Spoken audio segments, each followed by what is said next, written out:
Il brille d'un éclat envoûtant. Mais derrière sa beauté se cache une malédiction qui aurait coûté la vie à tous ceux qui l'ont possédé. Le diamant Hope, le bijou le plus maudit de l'histoire. Était-ce le simple fruit du hasard, ou ce diamant est-il réellement porteur de mort? Aujourd'hui, nous plongeons dans les mystères du légendaire diamant Hope. Tout commence au XVIIe siècle, dans les profondeurs de la mine de Kollur, en Inde. Un diamant bleu de plus de 100 carats, d'une pureté exceptionnelle, y est découvert. Selon la légende, il aurait été arraché à l'œil d'une statue de la déesse hindoue Sita. Un sacrilège impardonnable qui aurait déclenché la colère divine.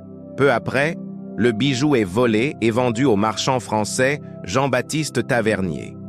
L'homme s'enrichit, mais son destin tourne au cauchemar. Il meurt ruiné et déchiqueté par des chiens sauvages. Le premier signe de la malédiction venait de frapper. Tavernier revend le diamant au roi Soleil, Louis XIV, qui le fait tailler et baptise la pierre bleue de France. Mais la gloire royale ne dure pas. Louis XIV perd son fils, puis son petit-fils. Ses héritiers sombrent dans le malheur. Le diamant passe ensuite entre les mains de Marie-Antoinette. On raconte qu'elle le portait souvent lors des cérémonies officielles.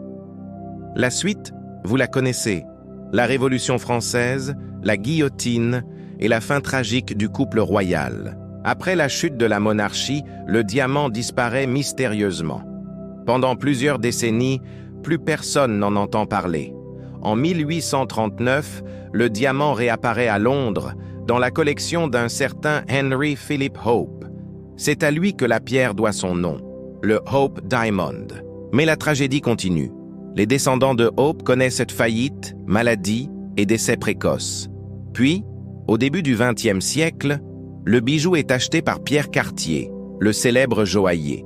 Il le vend à l'héritière américaine Evaline Walsh McLean, qui ignore ou se moque des rumeurs. Ses enfants meurent jeunes, son mari devient fou, et elle finit seule, ruinée et désespérée. Encore une victime de plus, liée à l'éclat bleu du diamant maudit. Après la mort d'Evaline, le diamant est acheté par le joaillier Harry Winston, qui décide d'en faire don au Smithsonian Museum à Washington. Depuis, le diamant Hope est exposé au public, semblant enfin apaisé. Les scientifiques expliquent sa teinte par la présence de bore et rejettent toute idée de malédiction.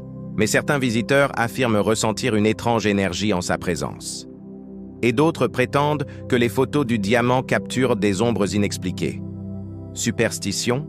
Hasard? Ou réelle vengeance divine? Le mystère du diamant Hope reste entier.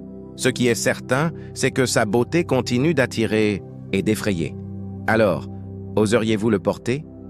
Merci d'avoir regardé. Abonnez-vous pour d'autres histoires mystérieuses, où la réalité dépasse parfois la fiction.